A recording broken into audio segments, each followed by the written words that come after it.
In this video, I'm going to show you how to slice text in Canva. First, add a text to your design. You can do it by going to the text tab on the left side of your screen and click add a text box. Change the text to whatever you want and go to the top toolbar to change the font style, size, and color. Once you've done that, download the text as an image by going to the top right and click the share button. Click download, choose the file type as PNG, and click this purple download button. Upload the image to the Canva by dragging it like this, and delete this text. Click this image to add it to your design. To make the text slice, the first thing that you have to do is duplicate this image, then grab the bottom handle and drag it up to hide the bottom half. Do the same thing to the duplicated photo, but this time grab the top handle and drag it down to hide the top half.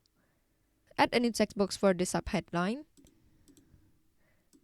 and change the text to whatever you want. Okay, now let's make it move. Select the top half and click animate in the top toolbar. Choose the rise animation and set the direction to up.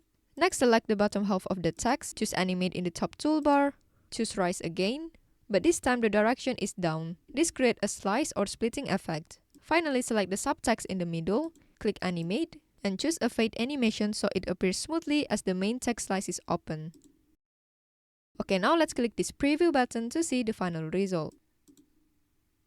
So that's how to slice text in Canva. I hope you found this tutorial helpful. Please let me know if you have any questions in the comment section below, and I will try my best to help you out.